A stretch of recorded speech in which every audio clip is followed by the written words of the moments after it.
you'll be relieved to hear I don't have any slides. I feel somewhat at a disadvantage having travelled for 13 hours from Glasgow and had 2 hours sleep in the last wee while. You'll have discovered by now that I'm not from around here. I gave evidence in New York, and a lawyer wrote on there that the jury found my accent on DNA was disturbing the jury. Wait till they hear how I pronounce murder. So, I agree with John that foundational validity, what is it that we're talking about here? I come at this as an analyst, not as a statistician. I come at it as somebody who sees this in casework every day from labs across the world, Australia, New Zealand, the UK, and the States. And the STRmix developers have said we should judge on the output, and that's where my concern arises, is the output. Because what we see in casework is strange things happening. We see serious differences between each version of the software. When we talk about foundational validity, are we talking about the published work?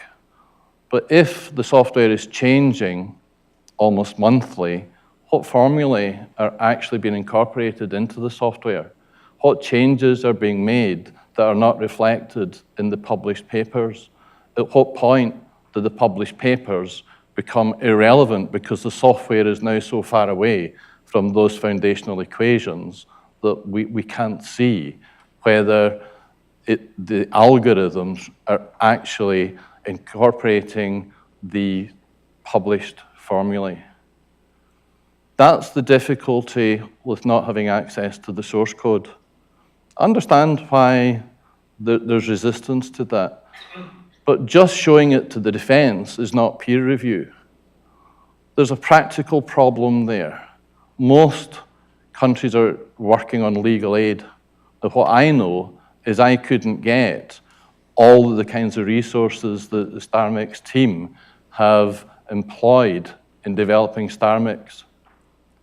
We can't get software developers. We can't get a range of expertise deployed. Where peer review, which is oft quoted in court as simply being published work, where peer review fails is in the court. Peer review to a court means that the scientific community has agreed it. I spoke to a solicitor who was actually really surprised that peer review for a published paper was 2 or 3 people. He thought there were hundreds of people involved in peer review. You know, and I know that peer review is actually the beginning of peer review. What you know is that you cannot respond to every single paper that comes out in probabilistic genotyping over the last few years. So scientists can do several things. They can ignore it. They can try to repeat the work, which we can't because we don't have STRmix. So the foundational validity in terms of published work, we don't know whether it's there or not. The formula look correct, but to go to the output, I think what we haven't done is something that the SWGDAM standards used to incorporate, which is establish the limitations for a technique. Is there a profile that's so pathetic that you should never look at it at all? Just having a low likelihood ratio means nothing to a jury. We know that different profiles, different mixtures, will have a range of LRs depending on the quality of the profile. So you can have an LR of 1 million, 1 billion, whatever you like, that in one circumstance could be the best LR you could get out of that profile, and another it will be the worst. What do we do when we can't deconvolute, when in fact the suspect does not appear in the top 10. We have a case just now where that is the case. But now that you plug the defendant's profile in, we get a high likelihood ratio, yet you as an analyst couldn't find that profile. The recent paper that's been distributed says that it's just a tool, that you've got to use your experience as well. I find that contradictory. On the one hand, we're saying we're removing subjectivity. On the other, we're saying this is just a tool that the analyst has to use their experience to determine whether STRmix has got it right. If the analyst determines that STRmix has got it wrong, does that mean the program's not working? If it's not working, what are the conditions under which it doesn't work? These limits have yet to be established. One of the published papers, the 17 labs, well, I can give you one research experiment. Send the same sample to those 17 different laboratories and see if we get the same likelihood ratio. You've got the facility to do that. The court would expect that a sample submitted to any scientific laboratory, the results generated by that laboratory would be the same. It wouldn't matter which laboratory you send it to. Are you in Texas going to be able to say that it doesn't matter which laboratory you send your DNA mixture to, you will get the same likelihood ratio, no matter which lab you send it to? There will be limits. Joanne's paper in 2015 and John's comments today show, and I agree with, the fact that the biggest variability is coming from the pre-STRmix stage. That's a massive issue because it's easy for the defense to say, how do we know whether this was one of the low times or one of the high times? So we have to see whether this is the appropriate tool to use with this clumsy process that is capillary zone electrophoresis. We can't take the fuel from the petrol station down the road. What do you call it? Gas, I think. It's separated by a common language. You can't take gas from the fuel station down the road and put it in a Formula One car and expect it to work.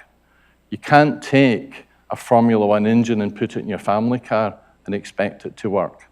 And one of the issues I have with validation in laboratories is you're taking the post-electrophoresis data and plugging it into STRmix. That's not how casework works. Casework begins at extraction and finishes with your interpretation. What you need to do, what I would expect you to do, is to validate the entire process from start to finish and show that you get consistent results from start to finish. Don't just take the components and think you can plug them together and they're all going to work the same as they work separately. Talking of Formula One, I remember David Coulthard. I don't know how much Formula One's affected across here. I know there's an American Grand Prix, but anyway, David Coulthard used to have a real problem getting off the start line. And the reason why he did was because the engineering team, although they'd done all of the separate components of taking a car to the grid line, they had never done them all together. So ultimately, the car thought it was in the pit lane and wasn't getting away fast enough. The lesson, you must test the entire system. We see in casework these issues. When the software changes, some labs revalidate. It's a no-lose situation. If the result changes, we say that must have been because of the change. There's a hypothesized explanation goes into the validation, but there is no test to see if that explanation is correct. If the result is the same, then in fact it's consistent with the previous version, so that's okay. Well, what does that actually mean then? What was the change, and how do you know you haven't actually put a bug in that under some conditions is actually going to produce a false result? So it's the progress from this initial formula, which we may or may not accept, to a software program which is constantly changing and relating that starting position to the final position. It's supposed to be a support tool. I know that we can spend 4 or 5 hours per EPG, and that I think is one advantage that we have, is that we can spend a lot of time on one EPG. I manage the police laboratory in Edinburgh. I know the pressure on work and to get it through. I know that True Allele, for example, is marketed as let's get the samples through quicker. I don't, in fairness to John, that's not how STRmix has been marketed. It's deconvolute more profiles.